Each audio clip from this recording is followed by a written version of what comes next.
Thank you very much. I'm called Abang Tao George, the founder and the Chief Executive Officer of a 17 years old Limbe-based human rights organization known as the Association for the Protection of Women's and Children's Rights, APWCRO, based in Cameroon, Limbe. I'm very, very happy with all and delighted with the presentation you're doing. The challenge is that for the 17 years, our organization last year, we were fortunate to have the United Nations Economic and Social Council special consultative status. We've been working hard to see how we promote human rights. Our organization in Cameroon, we have a weekly human rights in action radio program, Interactive, where we use the international, the United Nations and regional instruments on human rights to promote human rights in our community, and more specifically focusing on the rights that concern persons with disability. We also receive complaints from individuals who are alleged that their rights have been abused. We investigate and we intervene. Those cases which we can't handle them, we forward them to higher government officials for redress. But I also want to tell this civil society forum that it has not been easy. Some of these programs that we've been carrying, we are already a threat to the state. That has been proven in all our day-to-day threat in our office, where law enforcement officers meet us safely and said that we are not supposed to do this. For example, when people, civilians, protest for actions, like quite right now in Cameroon, the Northwest and the Southwest region is children have not been going to schools for 5 months today. We have lawyers have not been going to court. The judicial system is terrible. I, talking Abang Tao, I happened to forward a case to higher government officers, which was reported to our office for redress.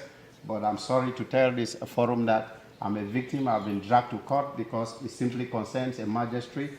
We have been dragged to court, and even the absence on the 31st, we urged the judiciary to give us an opportunity for a lawyer, which was not accepted, and they forced us down the 31st, that the judgment will be on the 1st, which caused me to flee Tango much that with the status, I was opportunity to have a US visa, flee through Nigeria, where to attend this important meeting.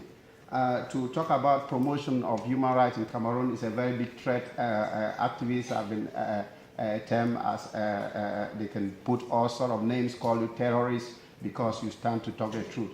This was being proven with a good number of people when they asked us the right time. The government seized internet for close to 2 months in our region, and when I was being interviewed in our office, they asked George what is in the line of human rights and civil society organization. We said no. The government too has also joined the community because people who are not sending children to school because of other issues.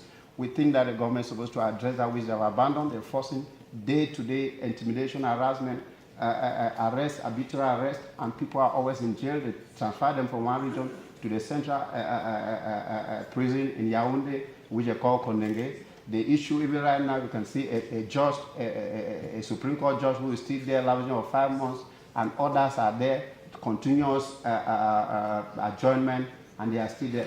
As I'm sitting here like this, I just called back home. They said even in my absence on the 1st, a judgment was even passed, and that my organization, Association for the Protection of Women and Children's Rights, has been suspended for 4 years, and I have been jailed for four years because of human rights. And I took my life, my family are threatened for close to 17 years that I embrace human rights. I will be promoting in rural communities.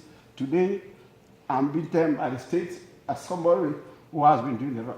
So this is the situation at Tango Moja. Before this in the office, we have registered for this forum. And I pray to my God that they should make sure that I come and I try to give the situation that is happening in Cameroon. Talking about the people with disability, it is a terrible hazard. The judicial system, more specifically in the Southwest and Northwest region, is this.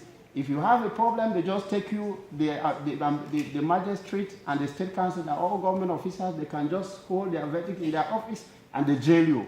People are crying, and I'm praying that if there is a means that United Nations can help to see how they can bring back so that lawyers should go back to court, pressurize the government to go back to court and then make sure that children go back to school. It will be the best thing. Thank you very much.